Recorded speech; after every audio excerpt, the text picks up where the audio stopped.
This is My Muscle Connection number 12. Hello, hello, hello. And before we get too much into it, there's something I do want to go over really quick. Something that I saw that I want to cover. So, first off, what we're talking about today is like all the times, it's called Confidence Through Failure. This is about, we're going to share times that when we first got into this, we did stuff and try to justify screwing up and all just stuff we did when we were young, especially myself. I did a lot of it. But right now, you guys know I'm like 37. I've been having, I'll say, a difficult time with this bodybuilding stuff. Like I've done some stuff. I've done some cool stuff with other people. But me, myself, I always seem to come up short or mess up or something like that. It's been kind of rough. And I'm getting close to 40. Every once in a while I question myself, do I need to just go the training route and stop trying to do the competing part? And then there's another side of me that's like, I'm not stopping till I at least win a show on this island. And like those two sides fight all the time. And just because I like the lifestyle and the structure, I do it no matter what. I'm always cooking the food, eating on track. I need to be losing, gaining something. I can't just be getting up and with the eating and training, I just can't be going nowhere with it. That's not me. I don't do that shit. Yeah. So, and then I come across this photo of Lou Ferrigno when he made his comeback. And then I look at his age in the photo. He's 42. Can you guys see it? Yep. 42 fucking years old in that photo. Yeah. I came across Instagram and I saw that and I was like, okay, I'm 37. I've still got plenty of time. Like, I'm not to the point where I need to be slack about it, but if I really go fucking balls to the wall, I could do something great before I hang it up. If he can look like that at fucking 42 years old. And I remember that Olympia, he was a goddamn monster. Like he was bigger than he was when he was younger when he competed. And he got the biggest applause out of everybody in that crowd too. Yeah. He looked phenomenal. Just paint him green and call him the Hulk. Yeah. I mean, so for him to do that at 42, like I can't just fucking hang it up yet. Like I got joints that, I could probably, after I compete this next time and get my bicep fixed again because they fucked it up and my joints recover and stuff, take about 4 or 5 weeks. I think I can go into it hard and do something after that. He wrote a book, actually, that actually was one of the fires actually to get me to compete, because when I was 25, I was hanging around with people and they had that old person mindset and they're all told me, you're too old to be competing. They're like, dude, that shit you do when you're younger. You're 25 now. You should be trying to get married, have kids, buy a house, not fucking bodybuilding. That's right. And they all told me, like, these are like 3 or 4 people. Like, it's stupid if you want to get on stage at this age. So I actually bought Lou Ferrigno's book. He's an Italian guy. He wrote a bodybuilding book. Chapter 3. By the way, the book is a piece of shit. Probably it was like, how Arnold's got his encyclopedia.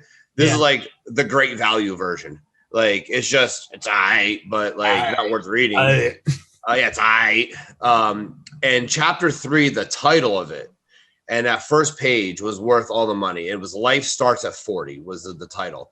And then he talked about his career with Arnold competing and how he made his comeback at 40 and how even at 40 years old, you still have so much fucking opportunity. And most people don't think that.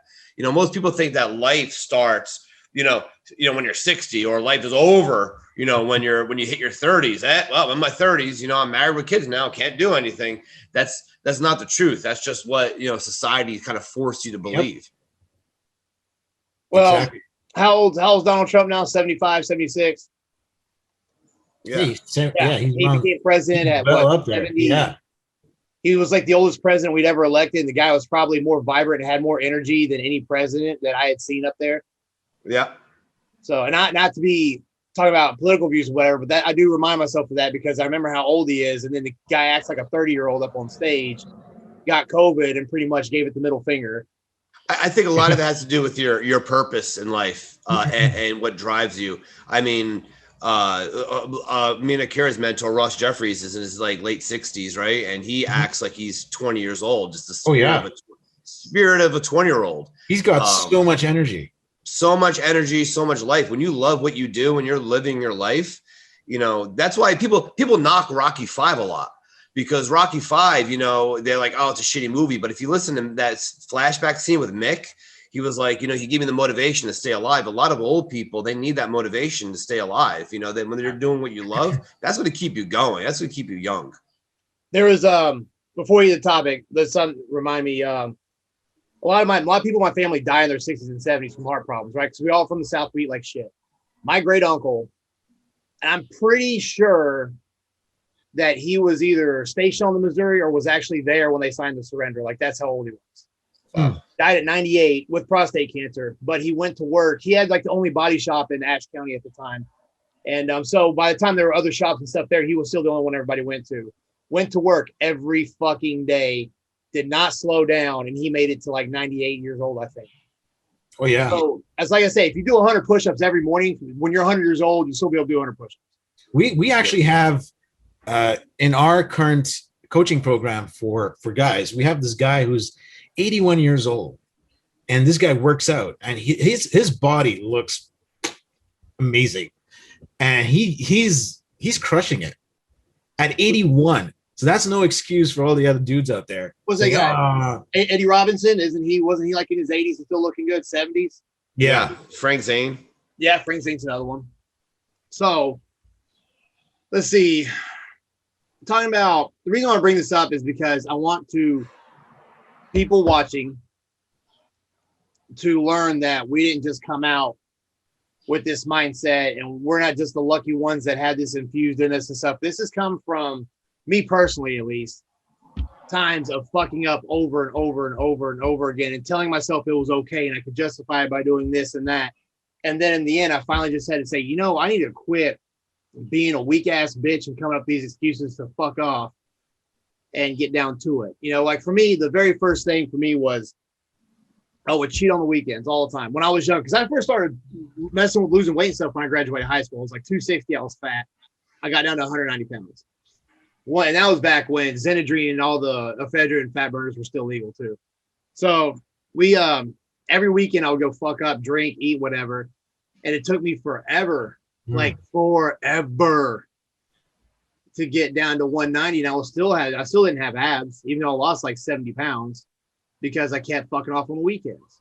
And that went all the way up until my time through the Navy. And finally, and I would finally read, I'm depleted, I need to reload. But reloading and refeeding, whatever fucking bullshit term they want to come up for it, doesn't mean eating shit food and drinking and stuff. Actually, if you look into drinking alcohol, your body can't store, it can't do anything while the alcohol's in your system because it has to burn that off as energy because it's not supposed to be there. So anything you eat or is in your system when you're drinking is going to be stored as fat. Yep. So this, I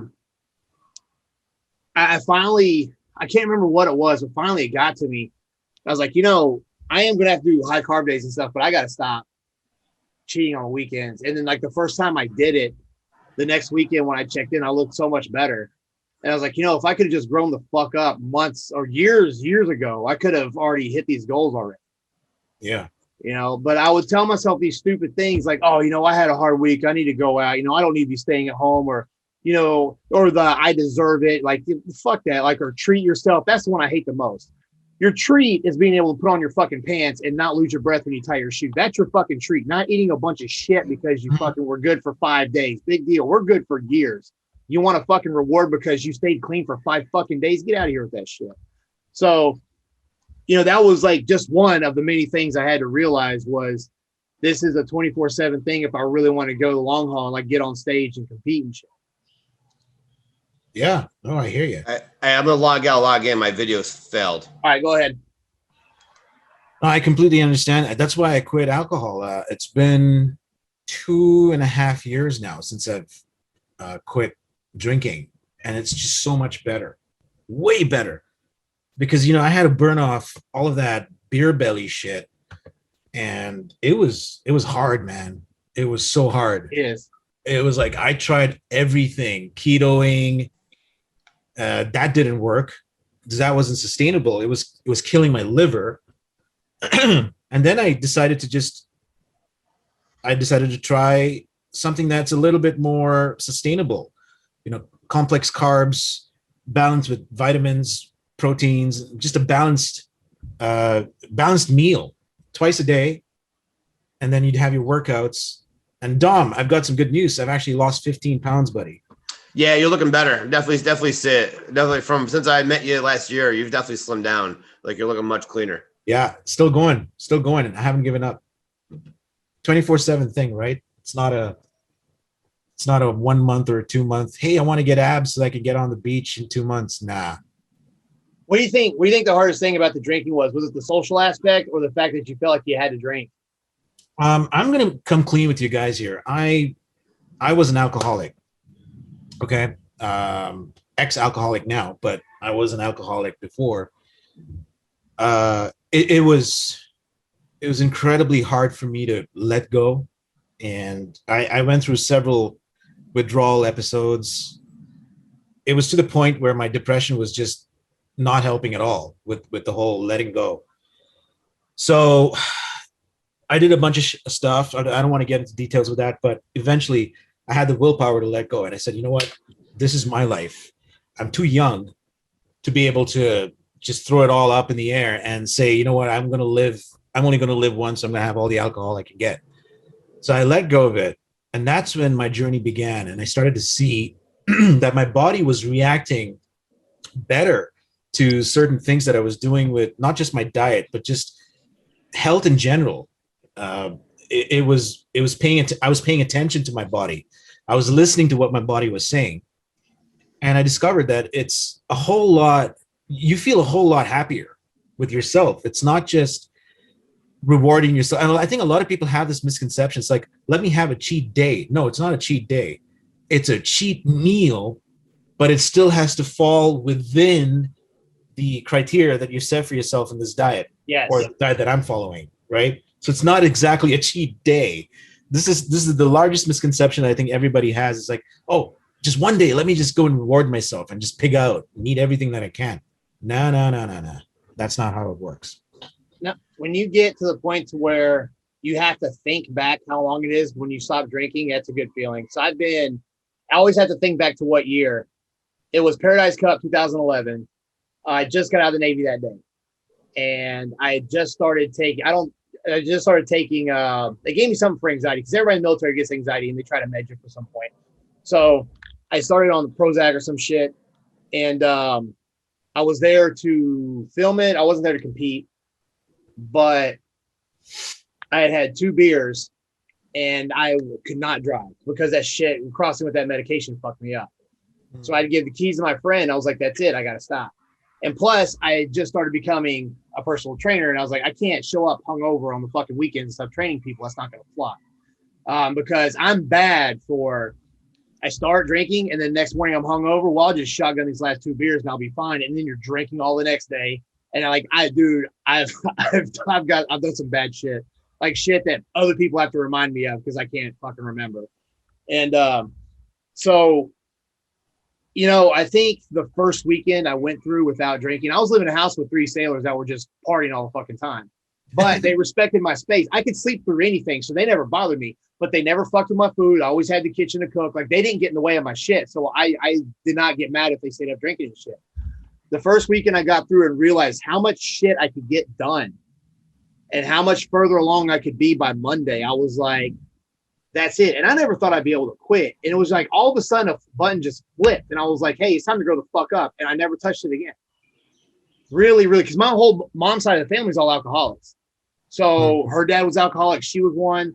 And I was going down that same road. And for me just to be able to flip a switch and quit like that, like, yeah, there was temptation and stuff, but I think I just had enough of it at that point. Yeah. I had enough of wasting away time, being that guy everybody's making fun of because I'm fucking hammered. I think a lot of the drinking had to deal with being comfortable socially.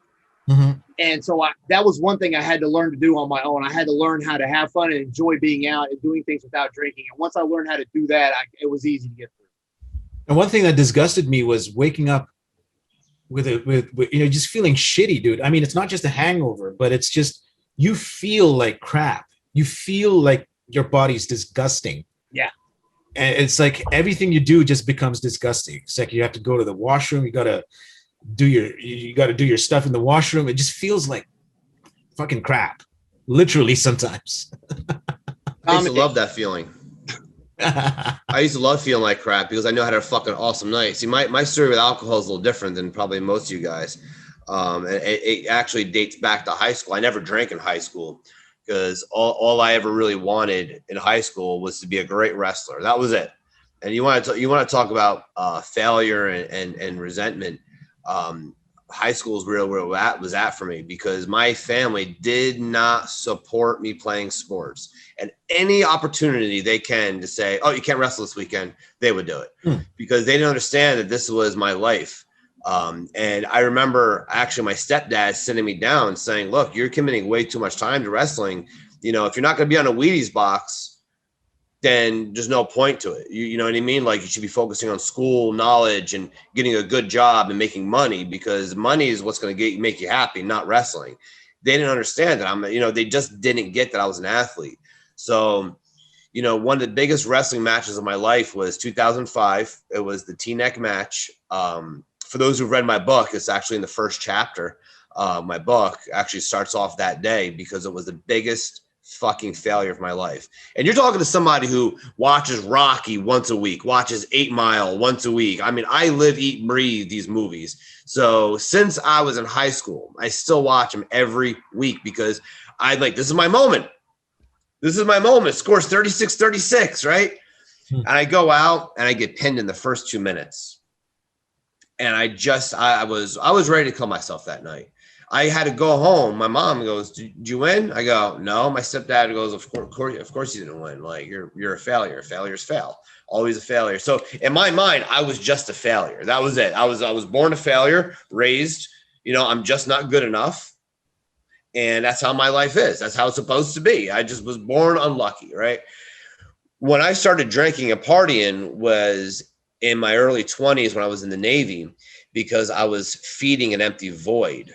I love competing more than absolutely anything in the entire world. I love it more than anything. If I couldn't compete, I don't know where I'd be. I would be competing in Monopoly tournaments. You know what I mean? I just need that feeling of wanting to be the best. And for me, partying was my way of being the best. If I'm going to be a partier, I'm going to be the best partier. And I would throw the biggest parties. I would outdrink anybody, or at least I thought I did.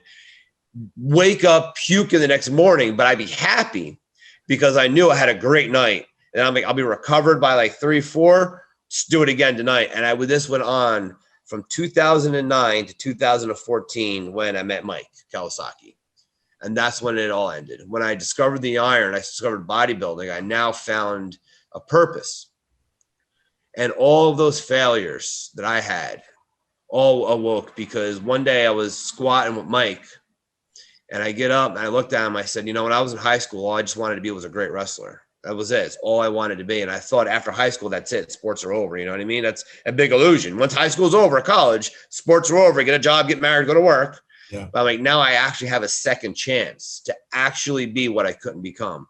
So I quit drinking because every time I think I've had alcohol twice since 2015. I can tell you the exact dates I've had them too. September 17th, 2017 and August 26th, 2020. Only 2 times I drank. And every time I think or get tempted to drink, I just think my competition is going to be getting slightly ahead of me.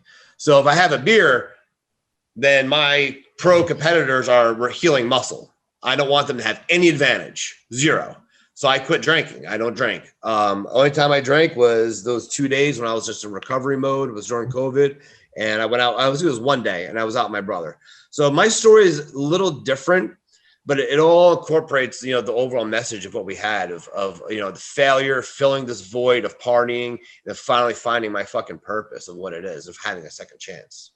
The son of a bitch. I was getting ready to say something. For you guys out there that aren't bodybuilding, competing or what, when you listen to what Dom's saying, you're like, well, I'm not in a competition or anything. Well, when you wake up and look in the mirror, that's the person you're competing against, because you're trying to get in shape, lose weight, build muscle, something. And your inner demons or your inner self, your past self that used to go out and party is fucking with you and trying to veer you off course. Mm-hmm. So you have to, like I tell people, you're envisioning this person you're trying to be, and you still have remnants of this person you used to be. And that used to be is going to get in your head, like, you know what, man, just the one thing I hate, just one won't hurt. Or you can go out tonight. Look at that person that you're trying to be, and what would they do in that situation? And that's what you have to go with. because now you're doing the whole manifestation, envisioning shit. Part of that is acting the part. You can put it in your head all you want and envision and shit, but if you don't start acting the role, it ain't gonna fucking happen. Yep. So when you get that fork in the road of should I go out tonight? Should I eat this, eat that? What would that person that you claim you're dying to be, what the fuck would they do? And that's what you have to go with. Yeah. And we all have addictions. Every single person, oh, you have addiction. Akira, you have an addiction. I have an addiction. Everybody has an addiction. And immediately we think of addiction, we think of this bad thing. Oh, he has an addiction. That's bad. No, everybody does. But what happens is when people give up an addiction, they don't realize that you're going to replace it with another one. And it's going to be good or bad. So if you have a bad addiction, you just got to replace it with a better addiction. You know, winning can be an addiction, success, you know, having a happy relationship, you know what I mean? And, you know, a meaningful relationship, that could be addicting. You know, it doesn't have to be drinking, drugs, alcohol, gambling. You know, I do believe, and I've said this before, we all have a dark side that refuses to be taught good. I love that motto because, you know, and here's the reality that we try to push down those bad sides of us. And instead of pushing it down, I just say make friends with it because it's part of you. It's That's part of who you are. Yeah, you know, it's like accepting everything about yourself and being absolutely comfortable with who you are. And that's the biggest motivation I can give someone is stop trying to envision and stop defaulting to all the bad habits. Just get to a level where you're absolutely 100% solid with who you are. It's like, well, let's talk about this because, you know, you can put a decadent piece of cheese. Actually, this is something one of my mentors told me, not Ross Jeffries, just another guy who I really respect. He gave me this analogy. He said, you put a decadent piece of cheese in front of a fat guy and you tell him not to eat that. How long is his willpower going to hold? Right. But then you put that bit of cheese under a spinning blade, and then you try to tell him not to have that cheese. He's not going to think about it. He's not going to touch it. Yeah. Right. And so that's the level that we need to be. We need to be at that level where it doesn't require willpower anymore. We don't have to do all these rituals in our head. We just have to get to that level where it's just like it's automatic. We know exactly what we want. Is an axe murderer still an axe murderer if he puts the axe down? No, I mean, yeah, he is. Well, he's still an axe murderer. He's still an axe murderer. Anybody. But he's just not going to use an axe anymore. He's just not going to use an axe. Yeah, you know what I mean? Exactly. And that's what I like. That's what I like to think about. I have a dark side too, and I accept that that's part of who I am. And if and when I need to feed it, I feed it. But like, and that's where, you know, I am a Christian, but as a Christianity says no to dark side, no, and it never really seems to work because it bounces back. You'll just go back and do it 10 times harder. Mm-hmm. What I tell people is say yes, but know when to say yes. Like I love partying. I'll tell anybody, man, I love a fucking night out more than anybody. Oh, yeah. I party more, I think, on prep. Because I go out, I love going out on a Friday night, showing off my muscles, looking good in town. But that's my dark side. And when I feed that demon, my workouts are better, my training is better, everything's better because I learned to feed it. But you have to feed it just enough. And I think once you learn what your dark side is, you know, and people, you know, Jed, you said yourself, I don't know what my dark side is. And the answer to that is, when were you most selfish? When have you done something for yourself where you were so selfish you didn't want anybody to know, and you're like, man, someone saw me do this, they're probably thinking less of me? That feeling of selfishness, that's your dark side talking. And you could take that feeling, that emotion, and you could apply that to the gym, you could apply that to life, because your dark side can only help you. I don't know, man. I have to think about that because I've been brought up to not be a selfish person, so I'd have to really sit and think. I'm sure there's something I've done, but I would have to think about it. You know, I was thinking about this the other day. Akira, I want to run this by you and see what you think. Sure. Because you said something about making peace with it. So I have a tendency for anxiety to get the best of me, right?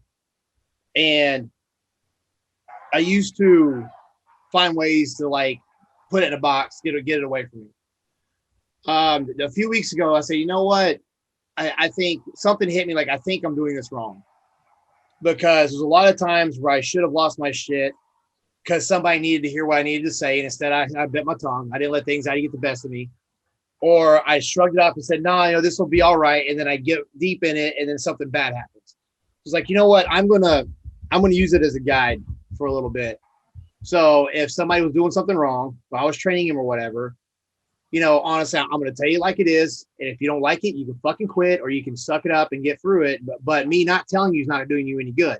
And yeah, I'm a fucking asshole when I do it because that way I only have to do it once and you'll never fucking forget that time you screwed up. Another thing, sometimes I get around, now this is more of like cryo-scourgial level or whatever, but I get around some people and it goes through the fucking roof. And I've had to try to control that. But at the same time, I'm like, is that something telling me that I should stay away from this person? Because if I stay around them, there's been times where I've brushed it off and it's just not worked out. So that, I don't know if that's a dark side, but that is something I've been battling with for years. I think now I'm kind of learning to make peace with it and use it more as a tool. Yeah. As a way, instead of, because I can't ignore it. It happens. I can't fucking ignore it. Well, you can't ignore it because it's a part of you. It's a part of you. You're carrying because we can't ignore who we were before.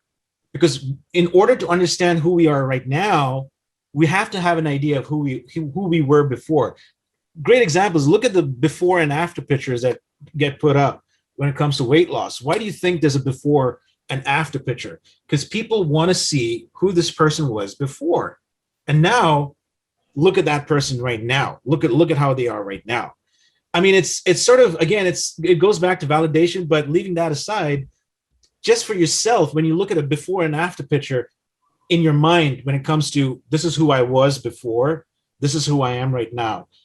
Don't compare it, but at the same time, just look at both of those and say, this is all part of who I am. These are all parts of me.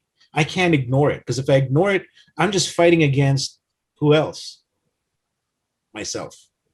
Yeah, I saw my pictures the other day. I went from Jersey boy to fucking mega Jersey boy. I was like, holy shit, man. Yeah. So the idea is to stop fighting yourself, right? Stop fighting it, because it's a losing battle. It's never ending. You have to learn how to use it. Just use it. Use it as a tool, but don't rely on it too much. What I always say is because the brain doesn't understand what you focus on and what you dwell on.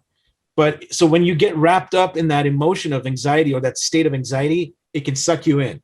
But what you can do is actually just look at it from a distance. I'll go over this in a bit. We'll do a little exercise that I got something planned for you guys. We'll do a little exercise. But if you look at it from a distance, you kind of look at it and say, this is what it's telling me to do. Okay. This is the message that I'm getting. This is the lesson that I'm getting from it. Let me apply it. Let me see what I can do with it. That's the attitude. That's the frame of mind that you want to be in. Okay. Let's talk about the different normalizations of confidence. Me and Akira were recently talking about that. People, when they talk about confidence, and I really, really don't like that word, because when people say the word confidence, they're only thinking of one thing. They're thinking of doing when you do something 1,000 times, you do it 1,001, you're probably going to get it right. That's when they think of confidence. Like if you shoot 1,000, Kobe used to shoot baskets every single morning at 3 a.m. for an hour. So in the game, he's probably going to have the confidence to do it since he does it over and over again.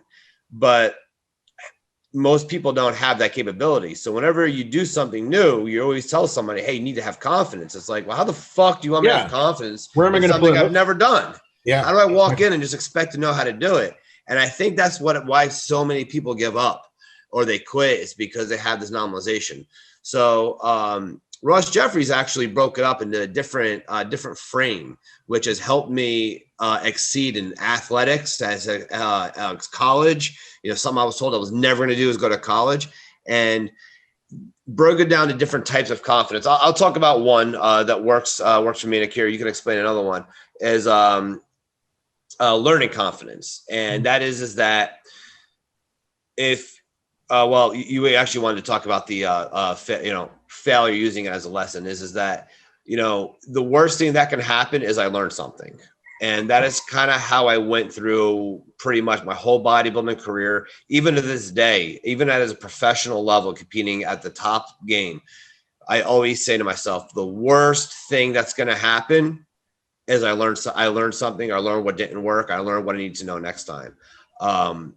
And I think that's so having a learning mind frame is such a powerful tool that you can have confidence. If you go into any situation and say, I'm going to learn whatever I can from this, then you can't be afraid of failure. But, people played, and one thing, last thing I want to say is that people play to win. People say you have confidence to win. Well, how many people have confidence to fail? How many people have the confidence to say, you know what? I'm not afraid if I fuck up. I'm going to go talk to that really fucking hot girl. And if I fail, fuck it. I don't give a fuck. I'm going to go compete against the number one bodybuilder in Russia. And if I fail, fuck it, I fail. So maybe we need to take the confidence to win out of it, but have the confidence to fail. That's a good point, because That's a good point. if you're not willing to take that risk, you're not gonna win. What that reminded me of, you when I was in tech control, Dibz, back in the Navy, one of our old LPOs gave me one of the best, because I used to be really like afraid to do shit in there because I didn't want to fuck anything up when I was troubleshooting, right? And what the LPO used to tell us, he's like, dude, it's broke. You can't fucking break it any more than it's already broke. You might as well work on it. Yeah. When I got that mentality, like, I wasn't the best IT there, but I definitely rose up a little bit and got to where I knew what the fuck I was doing, because I stopped being afraid of shit that was already fucking broke. Like, what was I going to do? The only thing I can do is fix it. Yep. So yeah, that's what it's a similar thing. You just it's like going into a new program. Like when I get a new client, they're afraid of all these things that come up. Well, what if this? What if that? And because the unknown, and it's like you eventually you got to suck it up and jump in it, man. Like there's no. Well, and here's the thing is everyone tells you, and this is another normalization. People tell you need to choose your battles. Sometimes in life, your battles choose you. Yeah, that's true. You know what I mean? You got to think your car breaks down. You have fucking family issues, financial issues, fucking you get sick, you get an injury. Every single one of those is a battle you did not choose, but life is going to throw, because winning doesn't give it. Winning wants to see if you really want it. So it's going to throw shit your way. Now that's my mentality, is I know shit's going to come my way.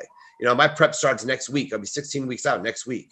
So I'm trying to prepare for everything that winning is going to throw at me, because I'm not going to be able to choose my battles, and so many athletes, even bodybuilders at the highest level, man, the moment fucking something comes in their way, well, I can't do it anymore. I got to wait till next season. That it hits them, right? It's like throwing a wrench into the fucking cog. One affirmation that really gets me going, and this is from Ross Jeffries. This is beautiful. I'm going to give it. Through my uncertainty and hold on, I'm trying to get the words right. Through my confusion and my uncertainty, I find my clarity and my focus. That's a powerful one. Through my confusion and uncertainty, I find my clarity and focus. And my clarity. Break that down. How exactly does that work? That's two opposing beliefs. Well, you're confusing the mind. You're reframing the mind, because your mind thinks in terms of negatives, right? The mind defaults to no all the time. We live with no. Don't do this. Don't do that. That's what our parents have been teaching us or have taught us. It's like, don't do this. Don't talk to strangers. Don't do this. And so we live on no. And so when we come across something that we don't know anything about, what do we tell ourselves? I can't do it. That's a big no in our heads. Oh, but the moment you confuse the mind and say, wait, through my confusion and my uncertainty, I find my clarity and focus. You're actually telling yourself, you know what? I'm going to take that bold step forward and find my focus in this. I'm going to focus on the opportunity in front of me. And in doing so, I'll get the clarity that I'll need. Yeah, I like that. Right? You're breaking that wall. You're just literally stepping through that. It's like, fuck this uncertainty shit. I'm just going to break through it. I'm going to look at my focus. My focus is right in front of me. I've got this competition that I got to perform well in. This is what I want to do. This is my motivation. And through that, if I focus on it, I'm going to get the clarity I need. Maybe it's more reps the next day. I don't know what it is, but yeah, right. That's a good one. That's good. That's something I'm definitely gonna write down for sure. And say that on the daily. Hey, yep. Domenick, I got a question because some of the stuff I wrote down to talk about, I didn't know if you had any stories that are similar. I think coming from an IFBB pro, it would be, if you have any of these stories, it would really help people listening. Is there any times, like when you first started getting into this, that you slipped up, but it was not because like because something happened to you, but you convinced yourself. Like, for instance, man, sometimes I would come out and do shit like, oh, because I didn't know how long it would take to get the body fat, because I was just getting started. So I was like, oh, I'll go out and eat whatever, because I got 6 weeks, I can fucking make it. And I end up just fucking up. Or, you know, I would try to, like I said earlier, because, oh, I'm so depleted, the only way I can get recovered is if I eat a bunch of shit or something like that. Was there, or one time won't hurt, it won't make a big deal, and then you cascade like days of eating like shit. Is there anything like that that you went through, and what was the excuse you told yourself at the time to make sure it was okay, but now looking back, you were like, yeah, I fucked up? No. Not one time I've ever fucked up. Not one time did I ever cheat. Not one meal did I ever miss. Not one workout that I ever miss. That's dedication. This is Mamba mentality at its finest. This was, if I had any concern about anything, I would just text Mike. I gave Mike Kawasaki, and I still do this day, everything 100% at any time. You know, just not just from a coach athlete perspective, but like my biggest fear was just letting him down or showing up at the gym. Now, when I first started, I didn't know Mike's knowledge that he did have, right?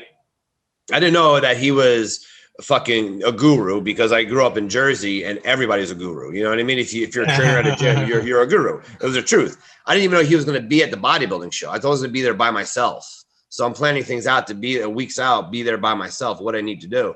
And then eventually I'm talking to him. He's like, you know, I'm going to be there, right? I'm like, you are? You know, I just didn't know that was how things worked out here. So I had to, in the beginning, maybe the first few weeks, I started applying like what my bros would tell me too, because I didn't know Mike's level. So I was doing hit cardio, and then I was like jogging at a higher heart rate. Like, no, this is gonna make me burn fat faster. But that was just me being naive and not knowing any of the science or knowing Mike's knowledge. And then once I started to learn, he started breaking things out from like, wait, this guy's really fucking smart. Like, and that's when I was like, all right, maybe I should listen to exactly what he's saying. But that never happened. And that's why even my very first show, people look at me like, dude, you came in solid. I was like, yeah, I just did exactly what Mike told me to do. So I think that's the mistake I made, is I didn't find anybody to mentor me when I first got started. I went in guns blazing by myself, and I was very weak-minded at the time. So that was my mistake. But at the same time, because I went that route, whenever I get these clients that tell me bullshit, a lot of you guys don't realize I've fucking been there more times than you have, and I'm either going to trigger you and get you out of it, or you're going to fucking quit. Like, I sometimes think people need to wonder why I'm able to say something to completely fucking make them feel like shit or piss them off and get them back on track, because I know exactly what's going through your head, because I fucking did it. Mm-hmm. And that's, so when I look back, I don't try to say, okay, man, I'd be so much further along if I wouldn't have fucked up here and there. But at the same time, I wouldn't have been able to help so many people either if I wouldn't have fucked up so much. I'm so fucking hard on my training partners. You could ask Sam and Amanda how different of a person I am in the gym. Yeah. Because I hold them to such a fucking high standard, and they probably fucking hate my guts in there. But the moment, we could call him Sammy Stories, the moment he starts telling a story, I don't give a fuck. It's the middle of the set. Or when I see Amanda texting, put your phone down. Mm-hmm. You know what I mean? No bullshit. I hold such a fucking high standard. And that's a Michael Jordan mentality. I didn't actually know this until I actually read Winning. I'm still reading it now. But that's exactly how Michael used to be, because he wanted every teammate to be at their best all the fucking time, because he wanted to win championships. And that's my mindset. If you're going to train with me, you better be ready to fucking win a championship. You better be going in, like me and Amanda, we call ourselves the quad couple, because our legs are so fucking fierce that whenever me or her step on stage, they better be like, oh, fuck, they got the best legs on here. I hope I'm not going to compete with that. You know, when Sam steps on stage, he, you know, even at his age, he has to have such a fucking fierce attitude that I'm going to win. I will not expect anything less, and I will not allow them to even perform slightly under 7,000 RPMs. Yeah. I just watched Sedex. I watched a movie, Ferrari. What was it? Ferrari, Ford versus Ferrari. Yeah, I watched that, like you said, a couple of days ago. And, you know, that metaphor for 7,000 RPMs is exactly how you have to be in bodybuilding. You know, if you really want to win. So I actually, Akira, before you start your exercise, I actually had one. I put this together. you guys can steal it, and use it. I know Akira likes to put shit together, so I am also NLP certified, thanks to Akira here who got me into the program. So I actually put my own program together, and I'm learning now that the crazier shit you do, that sounds just so fucking far-fetched, that the better results you're gonna have. Oh, yeah. So if you get a scale, right, a Libra scale, right, and you balance it, and you say this all the time, right? What does it come to? Right, you get two things on a scale, and you balance that exactly out. What is number is going to show? Zero. Right. So I asked, who wants zero love? Who wants zero money? Who wants zero success? Who wants zero fucking championships? Nobody raises their hand. Nobody cares, right? Because if you equal everything out and you try to balance yourself to do everything, it's all going to equal out to zero. So what I did was I got that concept, I heard it, and I immediately mentally created a mental scale. And I said, where the fuck does all my priorities weigh? My priorities right now are my relationship, my bodybuilding career, and my actual career, right? And I immediately just pictured and said, where is it right now? And I allowed my imagination to actually weigh it out, and I saw where everything was at. Bodybuilding is weighing it all the way down. Then is my relationship, and up here is a little bit of my career. I'm gonna tell you the truth. I do just enough to not get in trouble and keep my job, right? But I noticed that if I take some off, I ask, what's gonna have to sacrifice? So if I want to go to my career and make that weigh a little bit more, I have to take something out of somewhere else. I may have to pull back a little bit from my relationship so I can do volunteer work. I may have to sacrifice bodybuilding seminars to maybe do this. So an exercise you can do is create that image, that mental scale, immediately just let your imagination fill it out, figure out where it weighs, and figure out what you need to take. If you need to add more to bodybuilding, you want to be and that's not just bodybuilding, you know how I am. If you want to be a fucking great artist, pianist, whatever it is, or a great career man, you may have to take some of your social life, add it here. What's going to have to go to weigh that out? So that's an exercise I did to see where everything weighs in my life, and if I'm happy with that, which I am. You know what that reminds me of? That reminds me of The Equalizer. Don, I'm sure you've heard of this. The movie? No. I think it's from Unstoppable Confidence with RJ, with Ross. There's this thing called The Equalizer that he set up. It's basically a visualizer. You know how you have dials on your audio system? You have an equalizer where you can raise the dials up to control how much bass you're adding into the music and how much treble. And so 30 years ago, yes. Yeah. For each dial, I'm old school. For each dial, you add whatever your priorities are. So for example, you got bodybuilding, you can turn up that dial. You got relationships, you can add a little bit and control how much is happening here and there.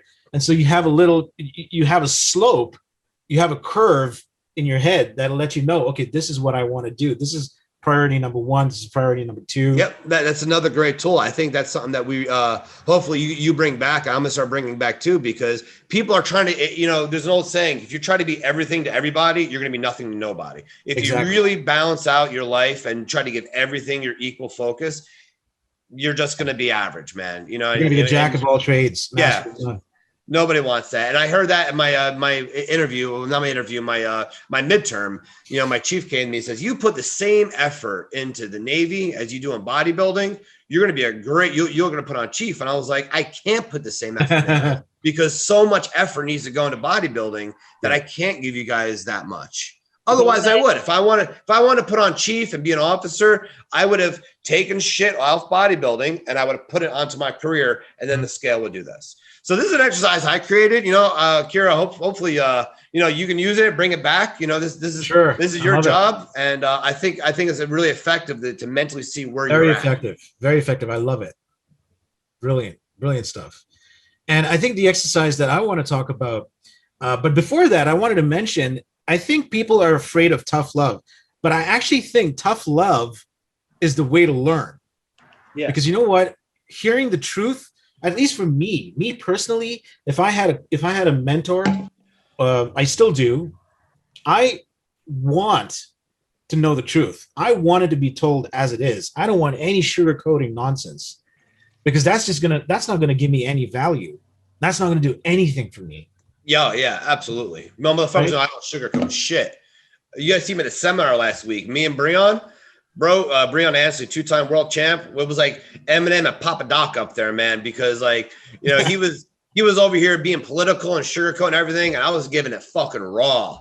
Yeah. You try hard. You could. You're gonna win your championship. I'm like, bro, you could try your hardest and put in all the effort. It doesn't mean you're gonna win, buddy. That's not the truth. Just because you work hard doesn't mean you will win. Yeah, that's not how winning works. And that's where the flawed learning system comes from, because we're taught to be polite. We're taught to be nice. Just be polite to everybody, okay? It's the worst advice that you can ever get.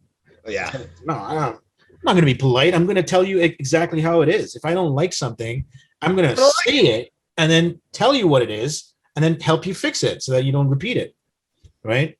But I want to get into this exercise. I think I can. Jed's always been my guinea pig. You ready for another? Well, sure, let's go. All right, let's do it. All right. I'm choosing you because you mentioned something, and I want to help you through it. This is an exercise I call, where actually we call it in the NLP world, we call it dissociation. Okay, it's very, very powerful. If you do it, if you really dedicate yourself to it, it's really useful. And what it is whatever problem you have internally, you can separate yourself from it. And I'm going to guide you through that process on how you can separate yourself. But I'm just giving you the essence of it, is that you kind of take a bird's eye perspective on that problem. And usually when you do, you tend to see things that you wouldn't have seen before. And that usually give you some cadence. It'll give you some clarity as to what you can do with the issue at hand, rather than go through it through first person, right? You're separating from that emotion. You're separating from that state that you felt during that moment when you had that issue. So let's walk you through it. So here's what I want you to do. I want you to think of an issue or a problem that you had. It can be work related. It could be something personal. It doesn't matter. An issue or a problem that you experienced recently. You don't have to tell me what it is, but just let me know when you have it. Hey, any kind of issue? I'm doing this too, by the way. Any kind of problem or issue that came up? Mm-hmm. Okay. Here's what I want. You can close your eyes for this if you want to, but you don't have to. Okay. So in your mind, I just want you to bring that whole problem or that whole scene back into your mind. Make it as vivid as possible. It's like you're there. Okay. Okay. What kind of states are you feeling? It's like anxiety, flutters in my chest. Usually how I get when an issue comes up. Mm.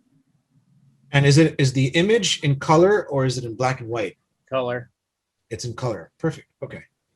So here's what I'd like you to do. I want you to imagine, as you're experiencing this issue, I want you to now, in your mind's eye, I want you to create a copy of yourself. Okay? Make a clone of yourself. Step out of your body in your mind's eye. You're separating from your body. Okay. And now you're looking at yourself, standing there and going through that issue.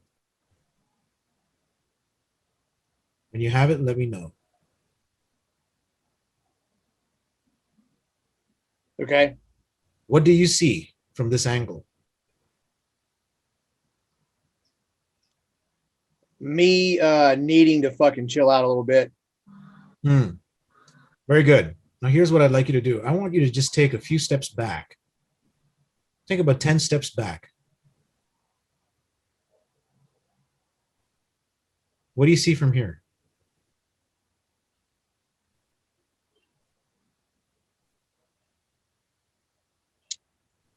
Same thing, but now I started thinking about what if other people are seeing me not knowing why I'm losing my shit. Okay, fair enough. Now here's what I'd like you to do. I want you to leave this first copy that you created. I want you to leave it behind. You're going to create a second copy. You're now creating a second version, and you're stepping out of the first copy. Okay. Now take about 15 paces back.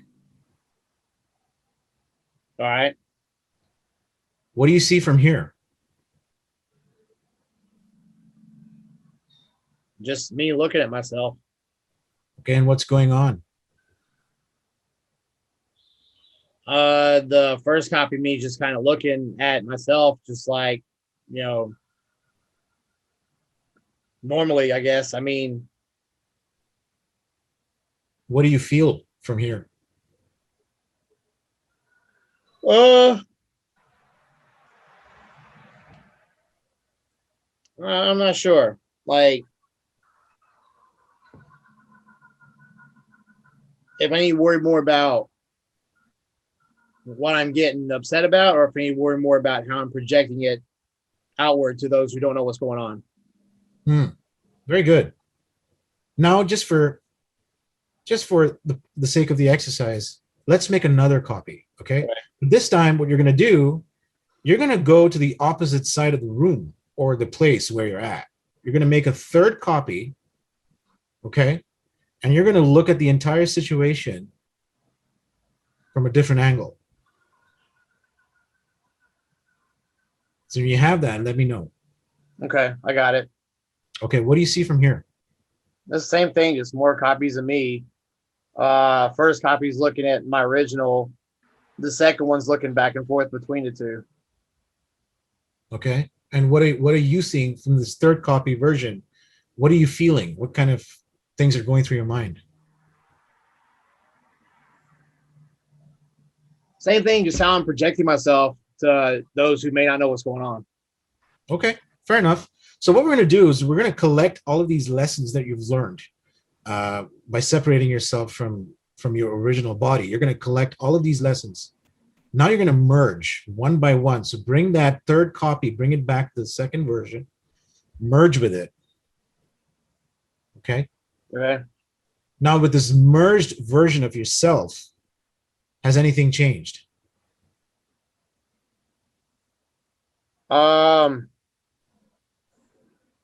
Not yet. I would think it would change once I get everything back together. Okay, fair enough. Let's go back into that first copy that you made. All right. Any difference? Any change? Well, I'm thinking about how to do it differently. Good. All right, so now let's take all of this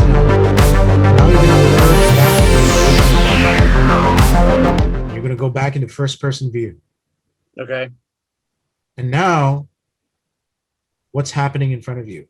Is there a difference to how you feel? More calm. More calm?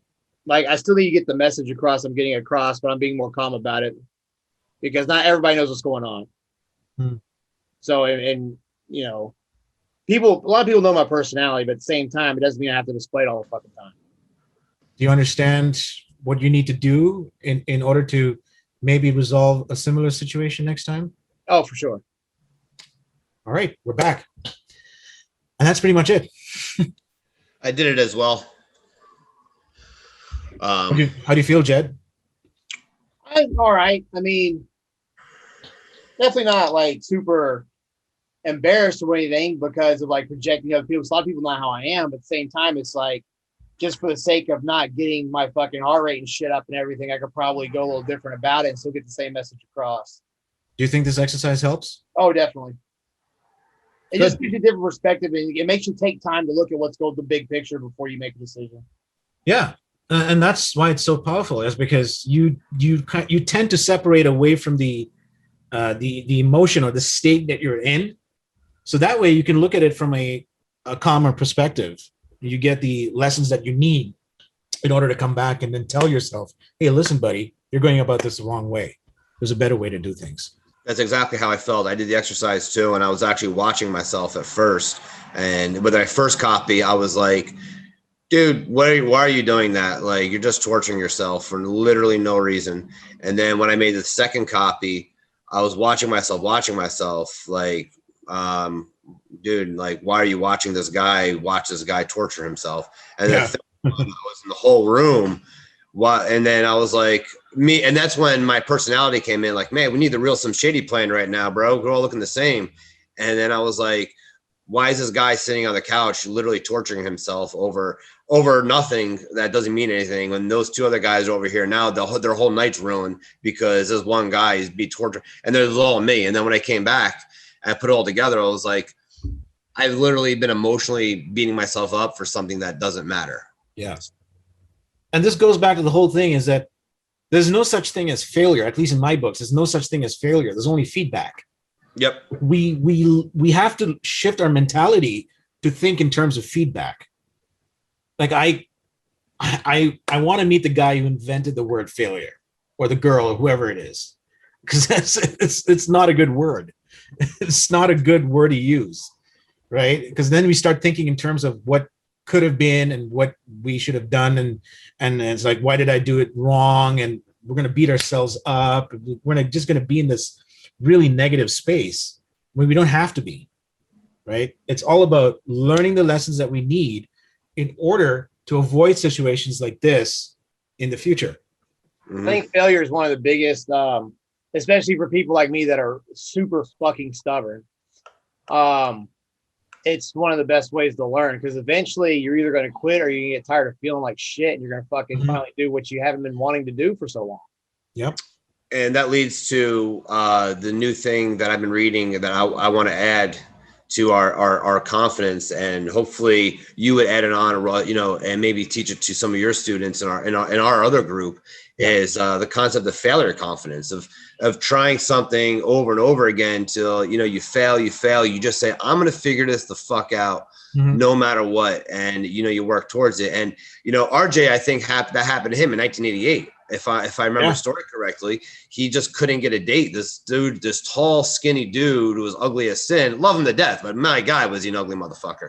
And no girl would ever go out with him. And eventually he's failed so much that he was like, I'm figuring this the fuck out. And, you know, he invented a whole community on it. So I think that, you know, failure confidence is something that I think we need to start making more alive. Like, hey, you failed. Well, you're going to feel better next time, because you know you're either going to lose again or you're going to win. You know, you got the confidence to fail. Yeah. And I can relate to that big time, because before I became a coach, I was an interior designer for 12 years. Okay. A lot of you don't know that. I was an interior designer. It's not something I wanted to do. It's something I was pressured into doing, because my parents back in the day, you know, when education was still very old school, there was a lot of pressure, and we had only 3 majors to choose from: engineering, medicine, and law. And it was one of the 3, and I had to choose something. No, not law. It was business, engineering, medicine, business. I was beating myself up and thinking, what the fuck do I do?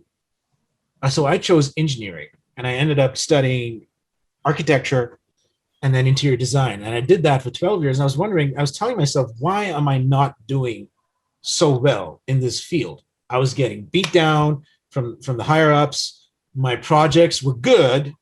I did excel in some of them, but I didn't feel good about it. I didn't feel fulfilled.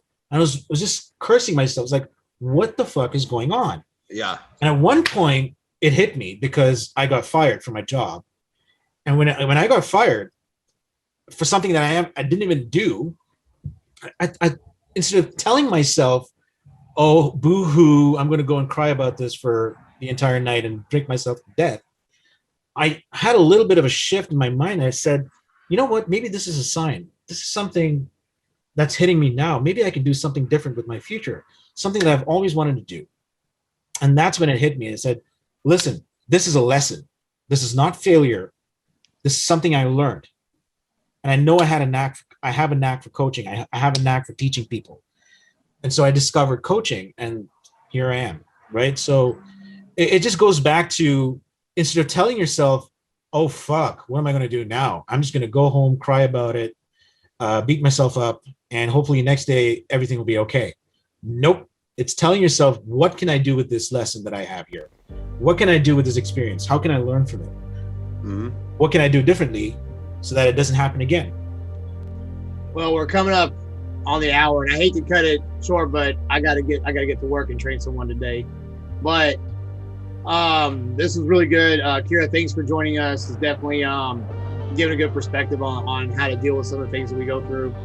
Anytime. And, we're back new times, what, Saturdays at this time, right? Yeah. All right, so guys, I'll post the replay sometime today, and we'll be back next week. You guys have anything else you want to put out before we go? Like, share, comment, please. You know, Oh, if yeah, you, please. what we got to say. You're going to see me more. Akira will be Yes. coming with us more.